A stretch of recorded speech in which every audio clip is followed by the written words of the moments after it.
All right. Hi, Al. Hi, Yaya. Hi, Mary. Thank you so much for joining me here today on Vonvo.com.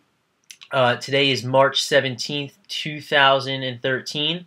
I just wanted to go over a few quick ground rules before we begin our discussion.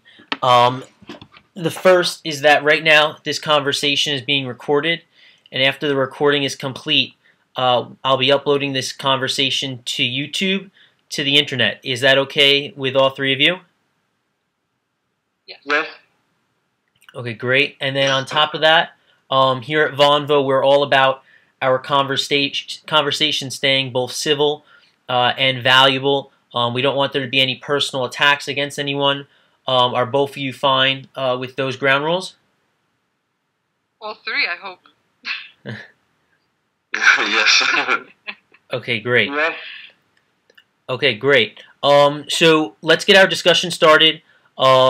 Just for anyone who's watching this conversation now or in the future, would we mind just giving a quick background about ourselves and why you're so passionate about this subject, and then we will get into the actual material. And Al, you can go first, and then Yaya, and then Mary. I'm involved in helping to support a reconciliation initiative called Musalaha in Syria. So basically it concentrates on an effort at the civil society rather than the political level, where people come together and just want to end the violence and find a way forward. Okay? Great. And Yaya?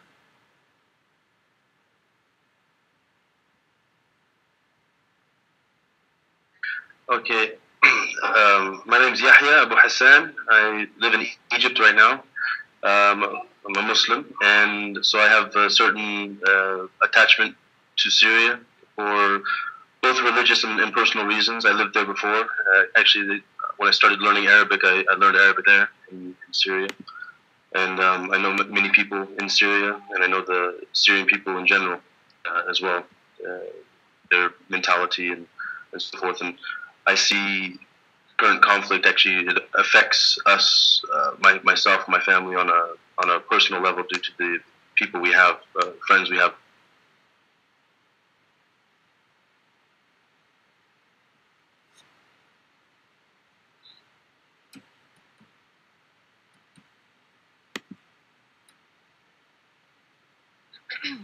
Yaya. Hear me anymore. Yeah, I hear you, Mary. I don't know, maybe Yaya's connection got laggy, but Mary, do you want to give a quick introduction about your... I'll start, then when he comes back, he can conclude. My name is Mary Rich. I live in Italy, and I've been active in many liberation struggles and anti-imperialist struggles as a translator, as a blogger, as an activist, organizing events, organizing fundraising, mobilization of people to raise awareness and to help resolve conflicts in these parts of the world. So naturally, Syria is an extension of all of this. Great. Great. So, what I was going to say is, both the two of you as well as Yaya, we were going to discuss, the idea, and, you guys could obviously really just kind of have the discussion take hold of its own. Hey, Yaya, are you there? Hey, Yaya, are you there? Yes, I believe I am. Okay. All right. All good. I guess it's probably your internet connection in Egypt, but I don't know if I got where I left off. Yeah, that's all right. You didn't finish your... Yeah, you can. Yeah. You can sum up the rest of your background. Okay, no, I was just okay. Go ahead.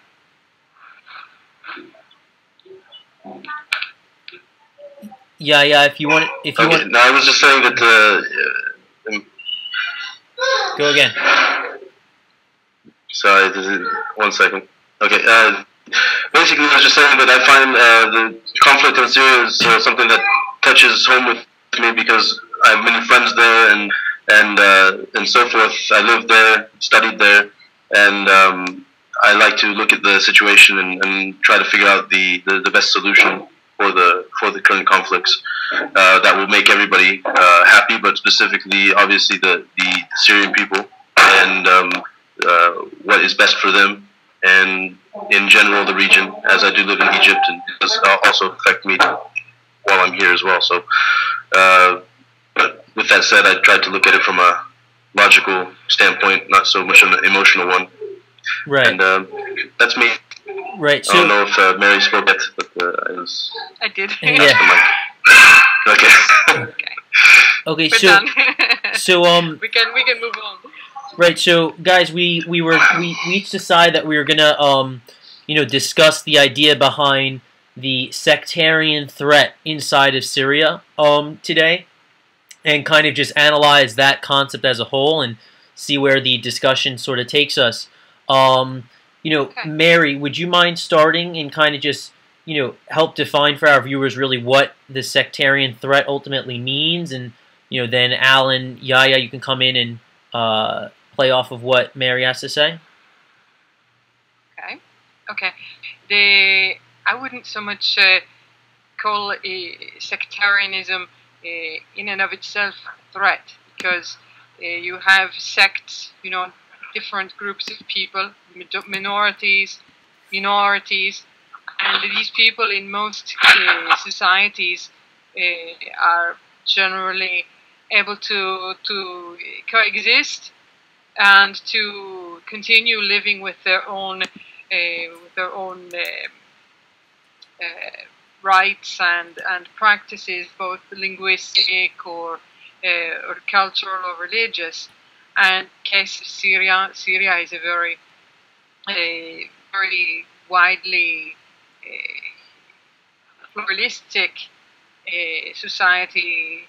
In all of these groups, you've got the Jews, you've got the Sunni Muslims, you've got the Alawis, you have the Kurds, you have you have the Christians, you have a lot of different ethnic groups. Now, these ethnic groups had been kept throughout the history since at least, let's just call it the 50s. They've been kind of held together by what has been interpreted as a secular state. It's run basically by the Ba'ath Party, and the Ba'ath Party. I'm not an expert in this party, and I'm not an expert in the history of Syria either. So the other two participants will certainly have more and better and more accurate things to say on this than I will. But for the moment, I can say the Ba'ath Party basically had its rank and file, as well as its upper echelons, coming from the Alawi Party and the Alawi ethnic group, which, of course, being the dominant party of Syria, the ruling party, it was comprised, however, of the minority party of Syrians. So you have the majority, which are the Sunni, basically not having the political power that a minority had. Now, when the things were kind of kept in the control of the oppressive kind of ways that the regime dominated the society, we are all well aware that the Alawis had many privileges that Sunnis did not have. They also kind of controlled in addition to the regular military, you had the military, which basically was a guardian force to the family power, because it has been a family in power. It had been Hafez, and now it's his son. And this system that has existed has kind of kept the majority of the citizens under a sort of control. So when the citizens started to have the uprising, the equilibrium had been altered.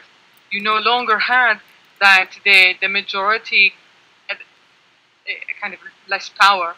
The power wasn't, of course, political power, but it's the power of going out in the streets and expressing themselves, and the power of dissent and protesting.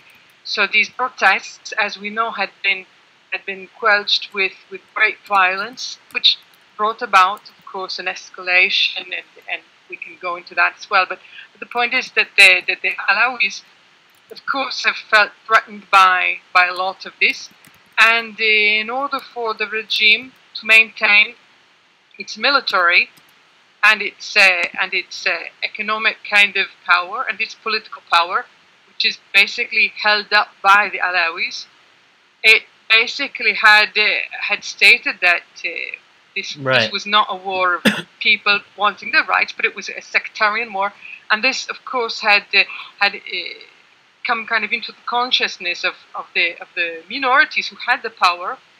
Right. And I believe it's basically the narrative of Assad regime more than the reality, because things have worsened, so it's kind of a self-fulfilling prophecy. Right, right. Al, what's your take on what Mary had to say, and where you might agree or disagree with her beliefs? I think Mary is correct when she kind of gave a broad background about Syria in terms of the complex nature of the fabric of Syrian society, the fact that it's made up not just from one ethnic or religious group, but from a multifaceted entity of both religious communities and ethnic communities. I think she's correct when she pointed out that. She mentioned about pluralism. It is a fact.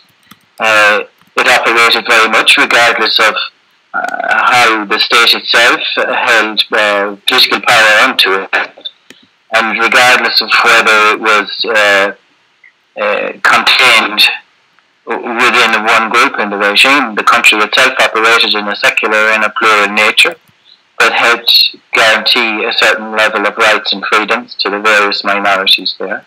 So she is correct when she gives that overview, but when she draws it back to this idea that there was this overwhelming kind of Alawite dominance of the Sunni majority, she fails to recognize that a state, regardless of whether you support the current regime or not, the state did not function without the support and cooperation of a broad sector of the population, and that broad sector of the population encompassed all of both the majority and minority communities within Syria itself.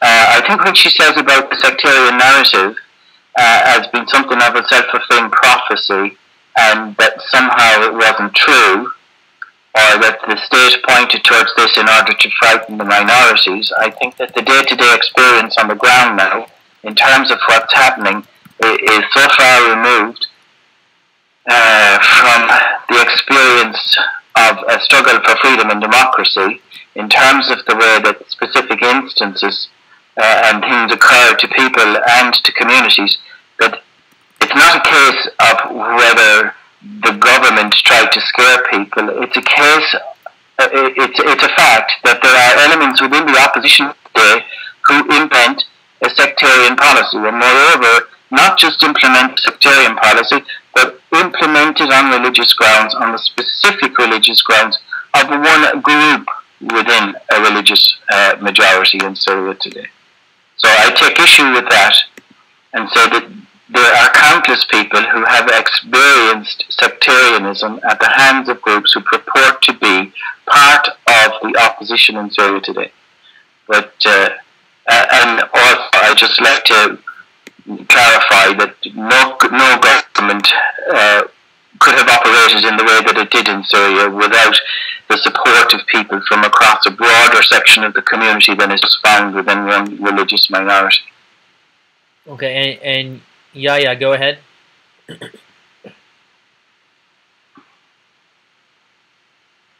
Okay, so like Al was just saying, I think Mary's narrative of at least the historical background, the modern history is accurate. I think, at least coming from one perspective, Mary, I believe, mentioned something about, for example, the differences in the different sectors or ethnic groups, and that you have language differences, you have different differences. I don't think anyone in Syria is so concerned so much right now about language differences or even ethnic differences in terms of lineage and so forth. I don't think it's not a racial or racist issue right now. The only sectarianism that I see is you've got the people who, if you want to make it as broad as possible, you'd say you want the people who want the Assad family to remain in power. That's one group. Then you've got those who want what they call a free Syria, but not. And this can be divided into different sections, but a free Syria based upon a democratic approach to government. And then you have the third group, which is more of the religiously inclined, who are seeking an Islamic state and all that entails. So that's how I see the situation now. I do understand what Al was hinting at. I think towards the end of what he's saying, that not only are those who are inclined religiously, not are they only just Sunni, but they all might be of a certain affiliation or so forth. And I'm not entirely sure if I agree with that entirely. Maybe he can expound upon exactly what he meant, but there are various groups, over 30 different major, armed groups, and they all call for similar things at the same time, obviously from their own perspective. You have some groups I've even seen supporting a certain type of Islamic state, and other groups supporting a different type of Islamic state. However, the majority, unfortunately a silent majority due to media restriction, is more interested in an Islamic state based upon what is the Khilafah, and there's plenty of videos you can watch and articles you can read from people on the ground and so forth that show this.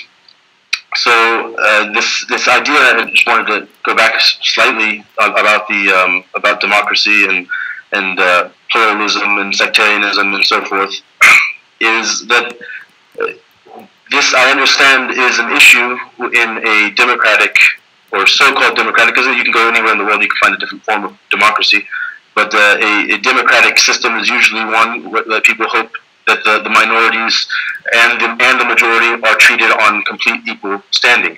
And this is, depending on how you look at it, obviously, if you say the minority of a country is living in the streets, well, they're never going to be given the equality of people, the majority who live in houses, for example. So we have to perspectives, not just religious or racial or ethnic or so forth. We have to look at it from different perspectives. As far as equality between Alawis and Christians and Muslims and so forth, and Jews and so forth, then again, we have to look at it in context. Obviously, as previously I mentioned on Vonvo, and I just mentioned now regarding the Islamic State, the people who are calling for the Islamic State are not calling for genocide. They're not calling for all these sects to just go away and be gone with them. There is a system in place, or that was in place, and that they want to put back in place. We have to remember that the Alawis, for example, are a sect that is about 1,000 years old. If not, I'm not sure if it's a little older or not, but it's about 1,000 years old.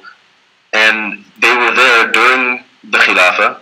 They were there after the Khilafah. They were there during the Crusades, when they actually helped the Crusaders against the Muslims.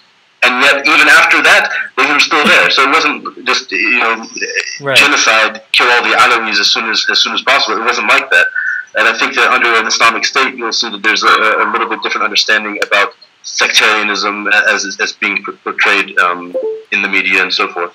So that's my perspective on this. I think we have to look at it a little bit more broadly than pointing certain groups. But I would like to hear exactly what Al meant by the specific understanding or specific groups amongst those who are religiously inclined.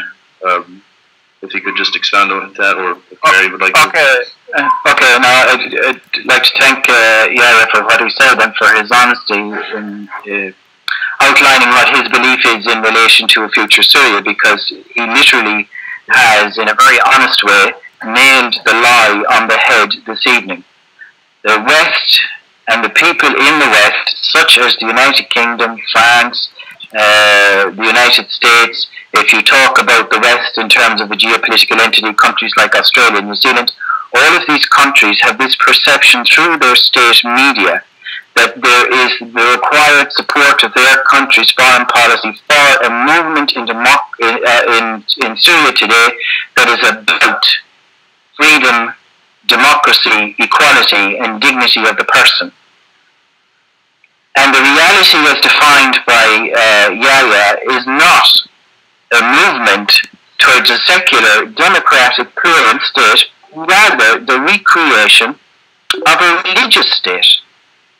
Now we can, I can respect Yahya's viewpoint as somebody who holds a religious viewpoint. He says this is what should happen in Syria, this is what is intended as the future for Syria, but it's very honest of him to be forthright and to explain that. And in a sense, that should nail the lie of the propaganda that appears in the Western media that incites ordinary individuals here into supporting a movement that they believe is a movement towards a democratic reform process that will respect each person's religious identity equally. Within the type of state that Yahya is speaking about, I believe that you implemented, and he can explain, is better to answer the question than for me to put context or give my position or opinion on it. But he's talking about a state founded on specific religious principles that belong to one specific community within the country. Okay? And that in those terms, there are certain issues, particularly in relation to equality, that are going to be affected. There are certain issues in relation to that within a religious framework as to how other religious minorities, and like you pointed out, there's a huge selection, and we're not just talking in terms of a Christian versus a Muslim. It's not the case. Even within the Islamic identity, within the family of the Muslim tradition itself, we pointed to the fact, we've mentioned Alawi, but then we look at, if you like, that Alawi is presumed to have grown out of a strand of Shiaism. We're looking at a small Shia community there, we're looking at a small Ismaili identity in there, we're also looking separately the Christian identity, which should never be presumed to be an identity. It's comprised of 15 different faith-based communities. And then you look alongside that at the Druze, and you look at the fact that in Damascus there's a small Jewish population, and you look at the fact that there's a small Yazidi population as well. So it's a complex fabric where we're talking about removing some form of secular administration and governance in favor of a particular form of religious rule. Yahya asked as to what I might imply by particular religious groups within the opposition armed movement at the minute, and I suppose I'm referring directly to groups that would have a Salafist or Wahhabi ideology, and particularly in relation to that, you're looking at Arar al-Sham and groups like Jabhat al-Nusra. And then if you like, if you took them to one end of the religious spectrum, and you work your way down from that, you come down to, as he said himself, there are a whole group of different people within the opposition who have religious viewpoints and hold religious principles in varying degrees. There's no one singular entity, but I suppose in terms of what I've seen, what I've been told, Yahya has said that he had spent quite a long time in Syria. I've been myself, although it's a few years. I don't know if Mary has been into Syria of late. And more recently, last October, I visited the border. Now, when I visited the border in Lebanon, I went up to the Syrian border. I met Christian refugees who were coming out that were speaking about the fact that they were affected by militants, armed militants, who had taken over their areas, who had a very, very, what we would call here, fundamentalist radical ideology based on a particular strand of Islam that affected their lives. We also met with Sunni Muslim refugees. The Sunni explained that they neither favoured the government nor favoured being part of the armed opposition. So they didn't care about the regime. They had no affection for the regime, but moreover, for the future, for their own future and for the sake of their families, they didn't want to become involved in an armed uprising. They supported the reform movement, they supported the process of democratization within the state, but they didn't want to take the gun up in order to implement it. So that they felt disaffected and disenfranchised from where they were, and they had to flee as well. So it is a rather complex situation, but as I say, I admire Yahya's honesty in being forthright. Although the one thing, just to finish, that I would contest is I do not believe for 1 minute that there is a silent majority in Syria that favors creating the type of state that he has spoken about. I absolutely do not believe that.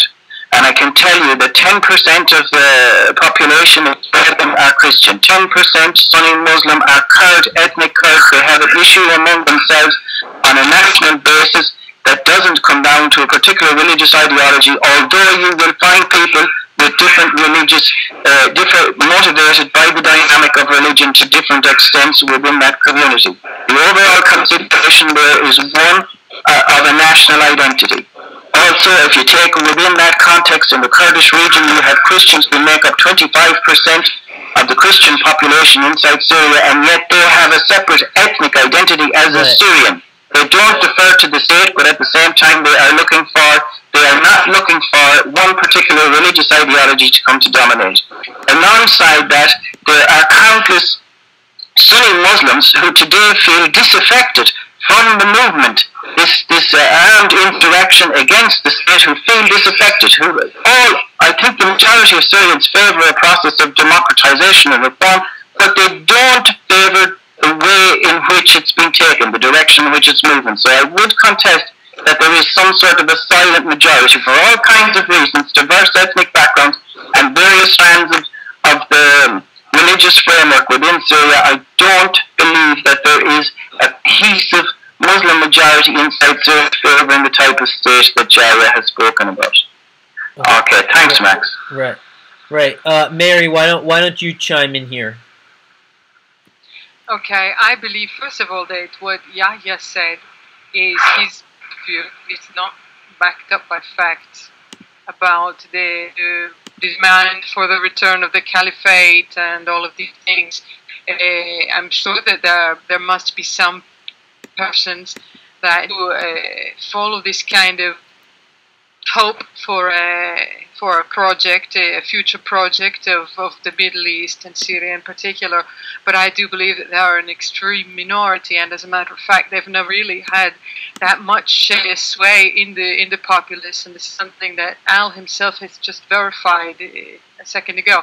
Now, he says that the media has picked up on what Yahya has said. Well, then, of course, the media has picked up on a point of view that is, in effect, a minority point of view and another alternative narrative. Whereas the reality of the opposition, we're talking about the Ba'ath Party being in power and a popular movement to protest the way that this power was guiding and governing the lives of the Syrians. So what basically happened was when the violence, let's talk about the genesis of the violence. You had the people, the youth, who had, of course, we all know that this is, we've talked about this in many occasions, and there are innumerable articles that discuss the fact of the violence enacted against youth and children in Syria, with their deaths following their protesting. Now, what happened was the popular reaction to this violence. So you have a reaction to arbitrary detention, torture, death, and the lack of good governance. When the reaction to this violence came in the crackdown in the form of the suppression of the uprising. What happened was it turned into a movement of defense. You had defections from the ranks of the military who said, "I'm not going to shoot on my own people." As a matter of fact, we all know that Syria had constructed over the course of decades an extensive military arsenal with the help of many countries around the world. And this military arsenal ostensibly was to maintain stability, and it was, of course, Russia and the United States were favorable to this situation because what it did was to guarantee the untouchableness of Israel, because Syria never threatened Israel in any way. But this arsenal at one point became turned against the population. And so basically what people would like to have happen, the threat towards Israel was, of course, never really happened. It never really existed, this towards Israel. And now you can see that the so-called friends, of Syria, they're kind of bargaining so they can find kind of a moderate opposition that's not going to threaten Israel as much, because now for the very first time Israel is feeling threatened, because there is the fragmentation of the opposition with elements of this opposition that are from the outside, and they're trained, financed. They weren't waiting for the West to save them and to find and to arm them. So these forces came in because the ground was fertile. Just like you have the Russians come in, and the Iranians do what they want. Well, you had these others come in as the opposition, because the point is to overthrow the regime. The only thing that they could all agree on was to overthrow Assad. They couldn't agree on other things. So when you have the reaction to violence, turning into self-defense, turning into armed combat against the regime and what could be a full-scale war, of course you're going to have elements there that are going to cause fear. Al has talked about his friends that are afraid. They're Christian refugees. I hope he knows that there are also hundreds of thousands of Sunni refugees, and these are the victims of the Tabiha and of the regime. They didn't go. If you were listening, I mentioned that.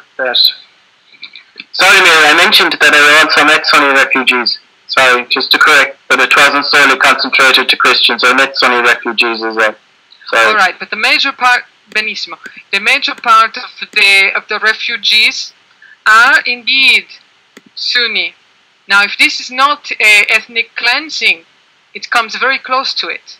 And who is it being enacted against? But it's the majority, because the minority at this point, the only way that they can maintain their own security is that they have bought into the Assad narrative that après mal le déluge, no? After he falls, everything crumbles. So of course he remains with some supporters, and they are fed many of these lies about the Salafi nature of the opposition. There are Salafis, no one is denying it, but they're certainly not the motor of the revolution. They never have been.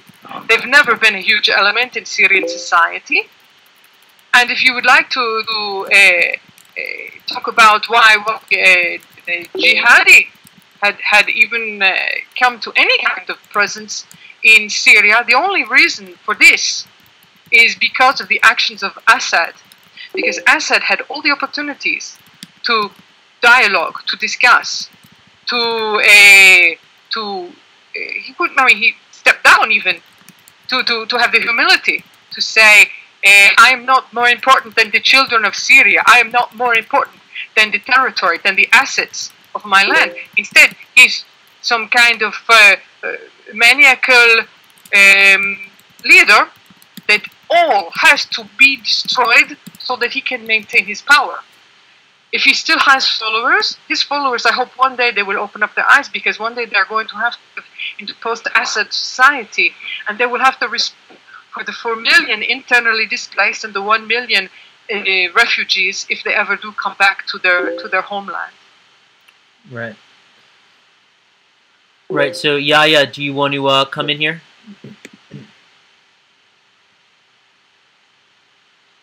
Yeah, if I may just make a couple comments on what was said. First off, about what I mentioned of the silent majority. I understand. Again, when I say it's silent, it's not. You might go off of you see some videos, especially on both mainstream and alternative media, of people chanting slogans for democracy and freedom and so forth, and these types of these chants that have a certain definitely millions of them.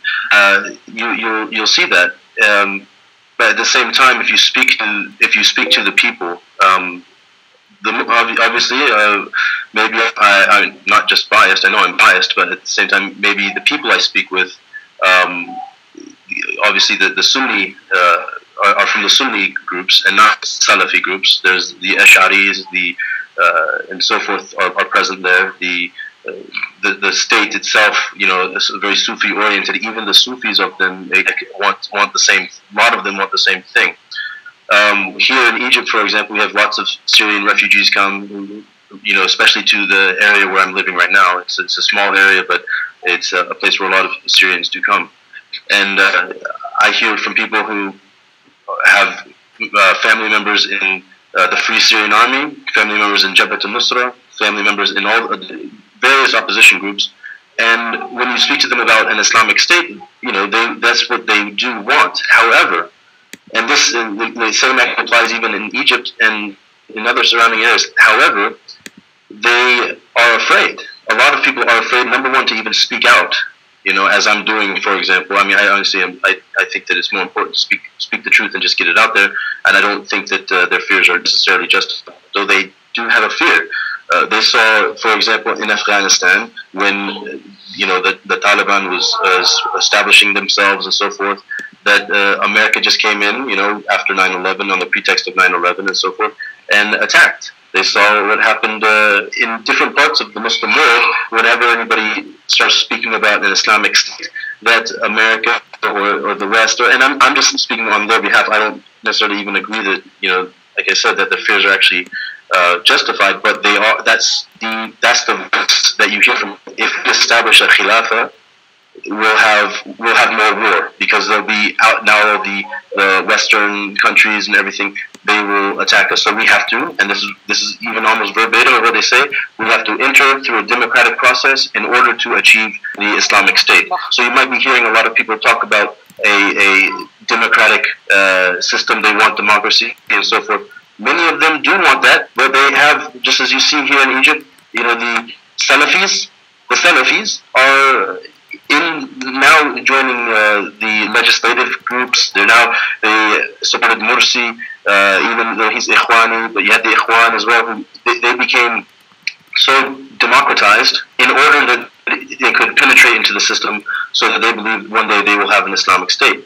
That's their goal. That's what they want. And I believe personally disagree with the method. I think that's that at least will show you just even a bit. Number. Have you got a statistic of this number of the silent majority? Of course not, because they're silent. The point is they're silent. You won't have a statistic on them. Okay, but you have millions of videos. From if you speak to Muslims in general in this part of the world, and you sit down and you speak with them about an Islamic State, granted, they don't know. A lot of them don't know exactly what that entails, but they do know that they're Muslims and they want a Muslim ruler. They want somebody who's going to be a Muslim in charge, who's running according to what the Quran says.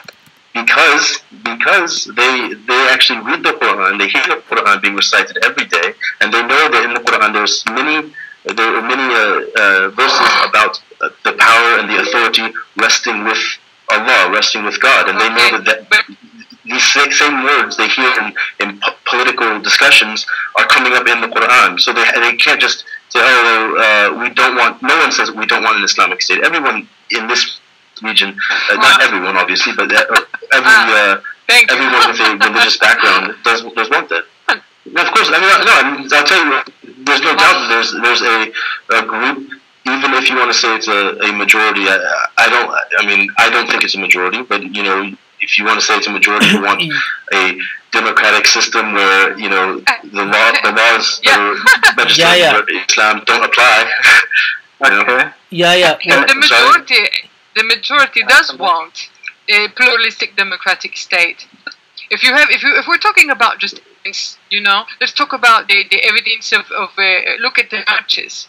Look at the demonstrations, look at the number of people, look at the kind of confessions that have been drawn out during the sessions of torture. You know, of course, if the Shabiha has got his boot on your head and says, say Bashar is God, of course he's not going to do it. Of course he's going to prefer to be punished for this kind of thing, because he's not going to blaspheme his God in this way, and this is normal. But this doesn't make him that he wants some kind of state where the leader is going to, by all accounts, be Muslim. And if you even at the constitution of the transitional council of the Syrian National Council, you had people of the minority groups as the leader of them.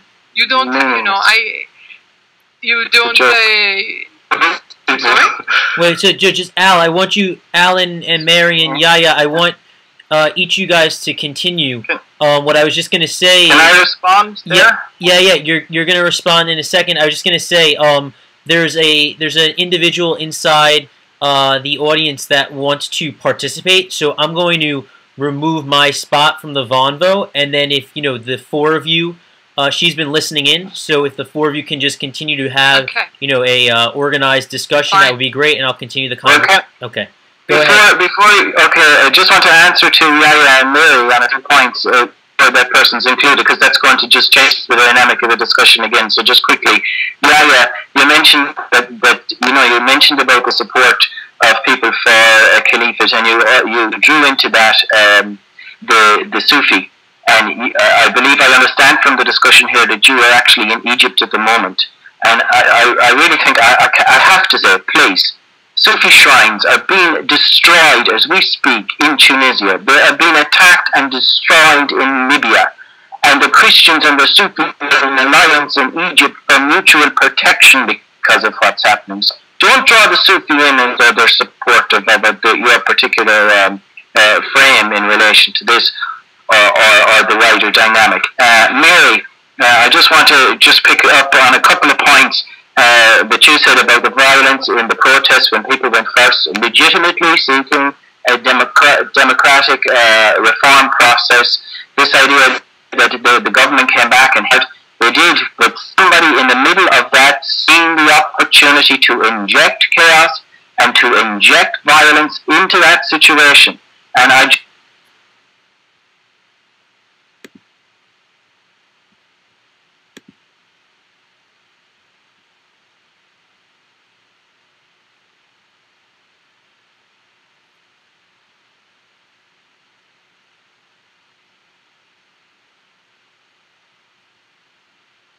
had arrived in Syria, and that came out of an attack on a group of soldiers in Dera province, where anything between 18 and 20 soldiers were executed. They were taken out of an armoured personnel vehicle, and they weren't shot, they had their throats cut. So somebody injected a particular form of sectarian violence into the situation very quickly, and injected chaos into the situation very, very, very quickly, and implanted a chaos and a violence inside the people who were seeking to further improve what they already had in Syria by building on it with democracy. So I think that's important. What Azmi Bishara has said. Are you aware of Azmi Bishara on the Syrian? somebody is trying to come into the discussion and they have us turned on their own loudspeaker and we're getting a feedback here. So I can't hear you. Try to... Do you hear me now? I do, yeah. Okay, Azmi Bishara has spoken about the Syrian escalation, the problem, and he has defined correctly, in my view, that the entire responsibility of the violence and of the escalation is on the shoulders of the regime. From I don't agree. What he labeled, okay, you don't have to agree with Azmi Bishara, but he's a very authoritative expert, and he's lived his entire life under the boot of the oppressor, so I think he can recognize it when he sees it, and he is aware that the violence that Assad has used against his own people is nothing in comparison with the violence that Israel has used against the Palestinian people. And he has said the violence that Assad engaged in was vulgar, that it was using worst kind of elements, colonial domination to control the persons who do not have the power. Now, if these persons numerically are the majority or the minority, it makes no difference. We're talking about the regime, and you know, not all the Alawis are with. No, however, you're talking about Al Qaeda and all of these things. These are actually very fringe, because the facts on the ground are that the mass destruction, the major violence is caused by the regime. Are you denying that this is a fact? Hold on, can I finish what I was going to say when you interrupted me? No, I didn't interrupt you. I thought you had the opposition Syrian Observatory for Human Rights in December, in an interview to McClatchy in the US, confirmed that 30 to 40% of all those currently fighting in the opposition in Syria were Jabhat al-Nusra or al-Qaeda type fighting groups. Now, in the meantime, a rebel commander in Aleppo confirmed to Reuters news agency, when confronted with what is the criminal activity of some elements inside the Free Syrian Army and the discontent of people in Aleppo with what's happening, he admitted 25% of the people inside the Free Syrian Army are criminal opportunists. They're people who moved in to take financial or criminal opportunity out of what was happening. If you combine those two figures today, you are left with a fighting force which is 55 to 65% either Al-Qaeda affiliated or criminal opportunists. And then you are left with 35 to 45% who aren't aligned to either of those two. I'm not quoting state figures, I'm not quoting government figures. That's the Syrian Observatory for Human Rights and a rebel commander in the Free Syrian Army in Aleppo. That's the crisis. The violence has to stop on all sides. The Observatory for Human Rights is not recognized as an authoritative statistical source. The United States, the one in London, the New York Times, the Washington Post, the Guardian, the Times of London, all of these newspapers, and the Figaro, the Monde, all consistently quoted his figures. So the West, which supports the opposition, consistently uses the figures that he provides and holds it up almost. They have them elevated to the level of the United Nations. So they're saying that 65% of the opposition are criminal or Al Qaeda. Is this your statistic? In combination of those two groups. Would you be able to give me the evidence of this 65%? I have just quoted it to you, Mary. I said that in an I would like to read in the United States. I'm just after telling you, McClatchy News outlet in the United States quoted Rami Abdul Rahman, the head of the Syrian Observatory for Human Rights, given his estimation of what he thought. And he said 65%. I'm going to look it up. Let me finish, Mary, please. You keep correcting me. He said 35. I'm just asking for a... I am giving you the assessment. He said that 30 to 40% were Al-Qaeda affiliate. In a separate interview with Reuters in December, a rebel commander in Aleppo said 25% of the fighting force in the FSA were criminal opportunists. Take those two figures together, because FSA and Al-Qaeda are two separate fighting groups. You know that yourself. May I ask you a question? Yes. What is your view of the violence that is done by the Assad regime? I'm opposed to all violence. And Absolutely. in particular theirs? Are you willing to make a statement about what kind of violence, about the dimensions of it, about the proportionality of it? No, not in the way that you want me to. No, I would do it in the way you want to. Make a statement about the violence that is used I am opposed to violence, whether it emanates from the state or it emanates from the armed opposition. I won't justify anyone's violence. And Please that's describe why the violence of the Assad regime. That's why a settlement is so vital and so necessary in Syria today without the use of arms. It has to be a mediated discussion. It has to be a political solution. You've described violence about the opposition, but you have avoided the violence of the regime. Could you please define that violence? I was answering specifically to a question that you had, a statement that you had made earlier when Max went online.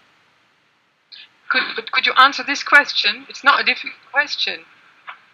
I believe, Mary, there's an equivalence. I believe there's an equivalence in the death toll caused by the two sides. You do? So the bombs that are dropped from the airplanes, it's something that the regime has, which of course brings destruction on the infrastructure that the FSA does not have the firepower for. So that, of course, is something that is equivalent to a kind of small little RPGs that the FSA has been able to get. They're not just small. Mary, that's disingenuous. Okay.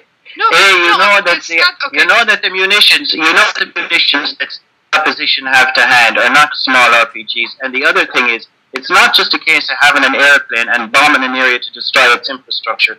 You know that the armed opposition were actively involved in destroying the infrastructure in Syria from the start. They were the ones that went out and cut power lines. The dimensions. You know that they attacked. They attacked fuel supply lines to electricity power generation. Has the FSA killed? How many children has the FSA killed, and how many has the regime killed in the bombings, in the aerial bombings? You tell me, Mary, because I don't have that exact. I don't have that exact. Of course you don't have that. Of course you don't have that. But we do have the information. What have you? There have been more than 8,000 children killed by aerial bombardment. And who supplied you with those figures? Who supplied you with those figures? These figures are by basically the LCC, the local coordination committees have compiled all of the data on a day-by-day basis, and they release the statistics at the end of every week. Yeah. Well, you've just answered your question.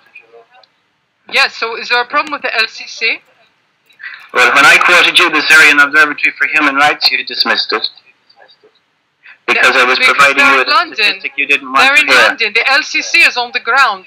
There's quite a difference. The LCC is reporting back to the Syrian Observatory for Human Rights.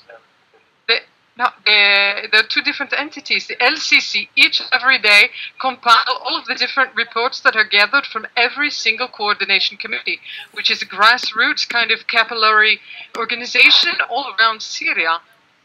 So they even have the names of the victims. Can you just give me some kind of numbers to compare?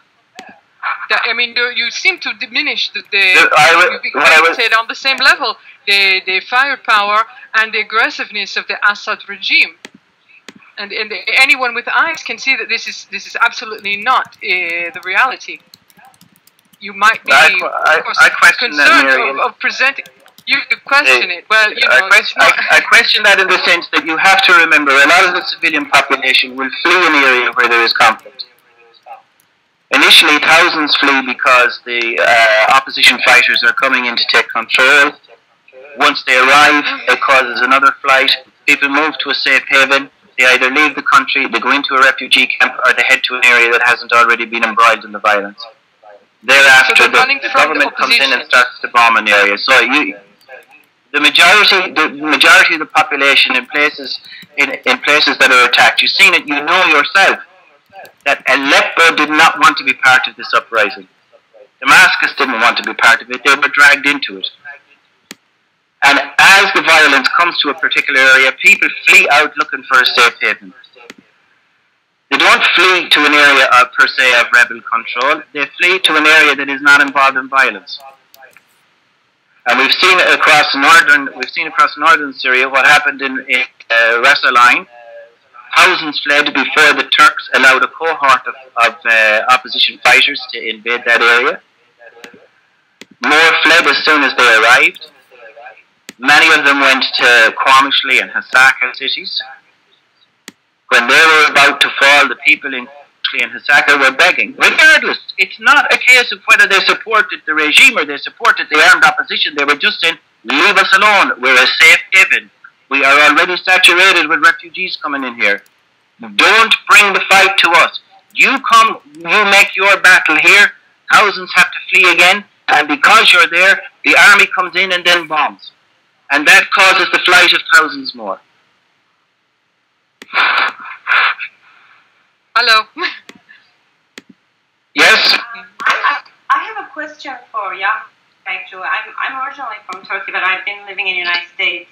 And United States media has its own version of things, and then Turkish media has its own version, of course. And I just wanted to ask about Hezbollah's... okay, can everybody hear me? Seems pretty quiet. Can you hear me, Yahya? Can you hear me now? I can hear you. I can. Can you, Yahya? Is it too loud? Is it okay? It's okay. Okay.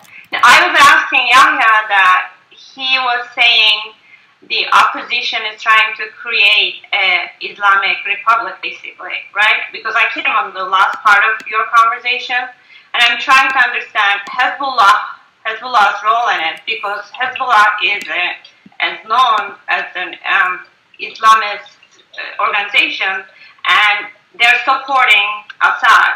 So how is that working out against if the opposition is really trying to create an Islamic republic?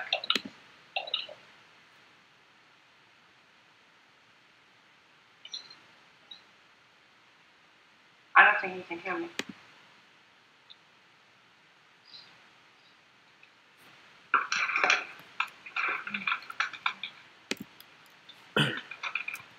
Couldn't make out anything that was just said. I don't know who that was directed toward.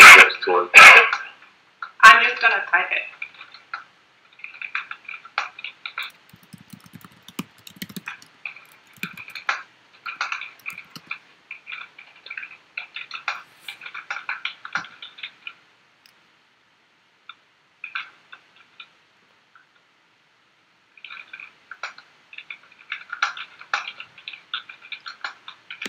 Can you read my...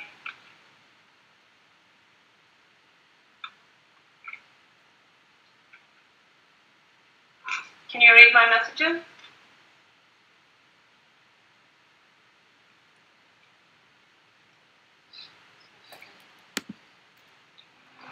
Can you guys hear me now? Yeah, you hear her. Do you hear her? I know I'm hearing it too, but I'm trying to reach Yahya, and he seems to not hear me. I think it's probably my connection. Not exactly on the best internet connection in the world. So if you can maybe sum up what she asked, I think it was directed towards me because everyone's quiet. If you could just let me know.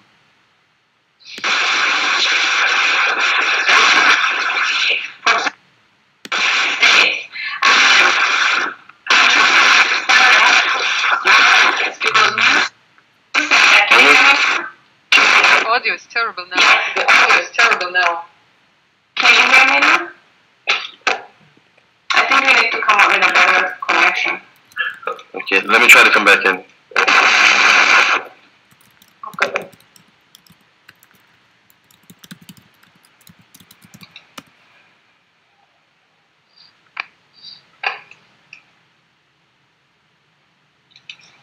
But I think your question is a very good question.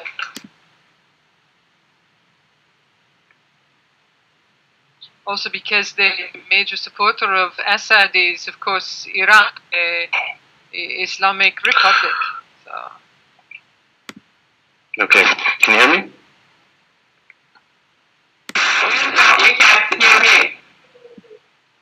When you speak, it's kind of noisy. Okay, hold on.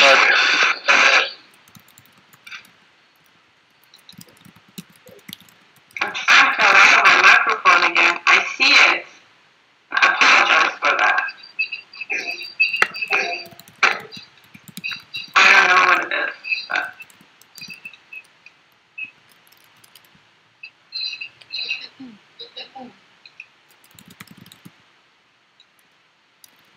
Okay, is that better?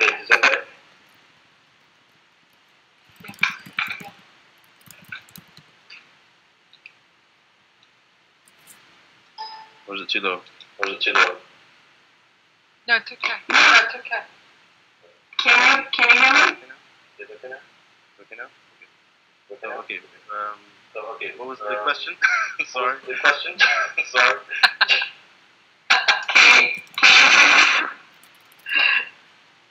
I don't think he can hear me. Do you want me to try and ask a question since my audio is probably better? Amina, I can't hear anything. Yeah, I can't hear anything that Amina said, but Mary, if you could tell me, maybe I can hear your audio much better. Okay. Her question was, if I'm stating it correctly, that she said in your presentation you talked about how it was the goal towards an Islamic regime in the area. So if this is indeed the case, why is the Hezbollah, and I'm going to add the Islamic Republic of Iran, why are they on Assad's side? Wouldn't it be in their best interest to affiliate with Assad at this point?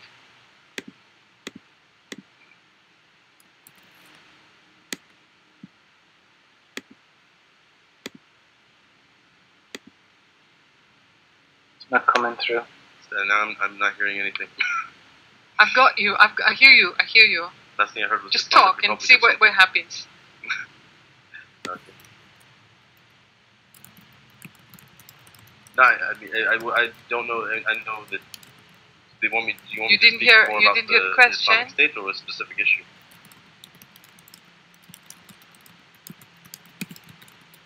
Did you hear the question when I asked it? I only heard up until something about Islamic Republic. I think Islamic. You're talking about it. No, it's about the Islamic Republic of Iran. You want to speak about? No. I'll try to ask it. I know that she said something in her. I'll try to ask it one more time, and then if it's a problem, then Al will try and ask it, I suppose. No, he won't. Got up and left. The question that Amina asked was, if indeed, as you stated, the main goal of the Syrian people would be to have an Islamic republic or an Islamic, let's say, dominance in Syria, wouldn't it be within their best interest at this point to lie with who already is an Islamic party and who foresees the Islamic governance of the region, who are the allies already of Assad, Hezbollah, and the Islamic Republic of Iran? Iran, okay. The issue here, first off, is I think somebody actually mentioned this before, that I think Ishmael mentioned that how the issue with Iran, with most Syrians and most actually Muslims in the world are Sunni Muslims, that the Shia of Iran, there's some sectarian problems there. On top of that, just on I'm not even going to actually address that, because it's that would take us into a complete history lesson and so forth. But just in terms of the issue of establishing an Islamic State, the majority of those who do want an Islamic State, again, are specifically talking about implementing Islam as it was originally implemented.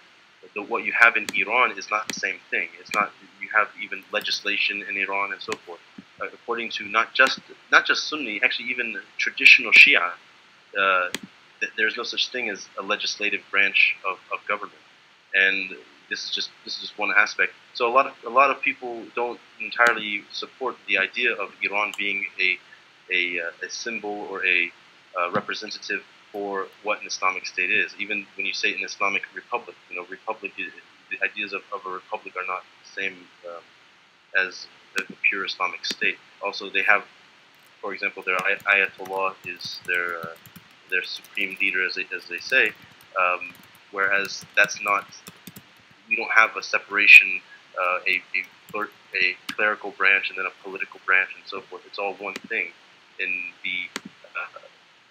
the majority view, even the majority Shia view of classic times. Now we're bringing it to today. One thing I wanted to mention before, and it's related to this point, is that I know that Al was talking about the Salafi, just Salafi movement, which he so Wahhabi, and obviously when me as somebody who studied these different sects and different groups and so forth, when I hear certain names being used, I know where the person learned his information and where he's coming from. And just as Khalid mentioned, when you mention Wahhabi in Syria, it doesn't hold the same weight because you're talking about an occurrence that happened in the Arabian Peninsula 200 years ago, and you're just using this term Wahhabi only for the sake of dividing more. I mean, I was called a Wahhabi when I was in Syria. Certain people would call me a Wahhabi even here, and I'm not even of the same line of thought as Muhammad ibn Abdul Wahhab or even the majority of Salafis today. So it's name calling, to lack of better words. Now, having said that, to move back to what I was about to mention, was that the idea of, okay, we have the Salafis, we have the Sufis, we have the Ash'ari, we have the Nusayri, the Alawi, and so forth. In Islam, and under an Islamic state, but in Islam, we have principles. These principles, every single Muslim agrees upon. Everyone. If someone does not believe that, you just go look into the different various books of the fundamental principles of Islam, legalistic Islam, and so forth. You'll see that they all share the same principles, or I should say, there are certain principles that they all share. One of these principles is a concept in Arabic called ijma'. Ijma' means agreement or consensus, when everyone agrees upon something. So if everyone agrees upon something, it becomes, it's for lack of better words, it's the law. It is the law. So, for example, you have certain things about the necessity of having a single leader, not having multiple leaders, but having a single leader. This is something that all Muslims in their religion, and their religion is the same as their government, if you look into Islamic texts. Because I have to also interject that most of what we're talking about, what I'm hearing, is no offense, because I'm from the West as well, but it's a very Western way of looking at an Eastern problem. It's a very Western way of analyzing the whole region, as if we can look at it from one perspective that's not even shared by not even half the people here. They have a completely different way of looking at things. Now, in terms of, if you want to talk about people want democracy or freedom, that's a different issue opposed to this. But the point about these certain matters that everyone is in agreement upon, that would include if the Alawi, which is actually the Nusayri, Alawi is a more a modern term. They weren't called Alawis, a few hundred years ago, or even a couple hundred years ago. They're called Nusayri, and they claim to have an affiliation with Islam. They claim to have an affiliation with Ismaili Shia, and yet you'll find so many of the Shia actually saying they're not even Muslims. That, to me, is not even the issue here. The issue here is not about who's a Muslim, who's not a Muslim, who disagrees, what are the sects and so forth involved. The issue is these points, these matters that we all agree upon. When I say all, I'm talking about all the Muslims, because you can say 10% of Syria is Christian.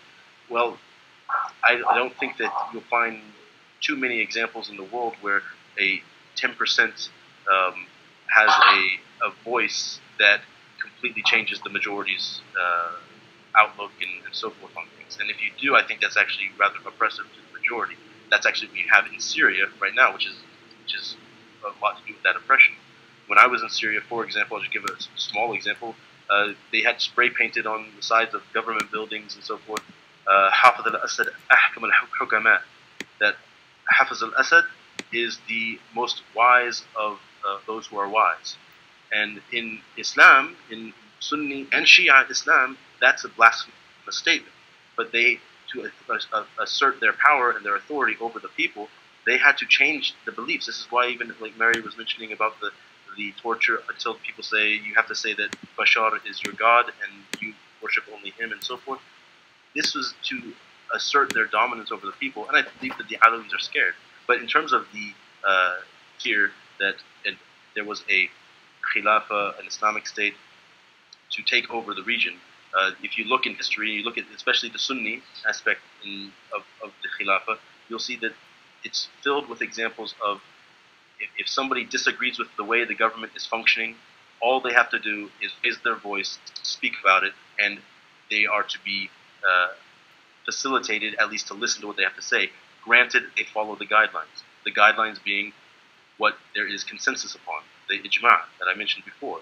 For example, that you can't just come up with something from your own desires and expect that everyone's just going to fall in line with you. But you have to actually go through the channels of looking at the evidences in, just as you have in the West in constitutions and so forth. You have to go through the guidelines of looking through the Quran and through the Sunnah and so forth to present your argument.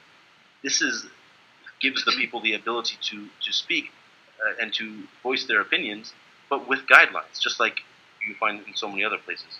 Now, someone could say, well, it's wrong to force your religion on other people.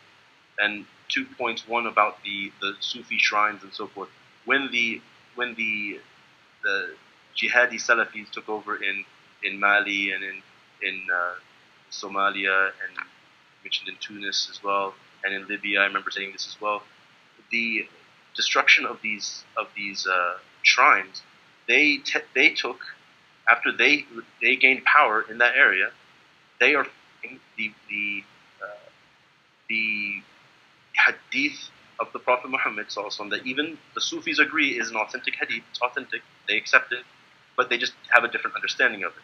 Whether or not that should have happened, that's something for them to decide, not for you and I to decide. That's their jurisdiction.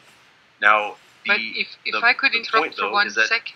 As well, about the shrines, in Islam, we don't worship people in graves. Even the Sufis don't actually worship them, okay?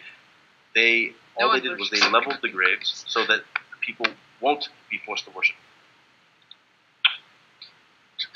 Okay.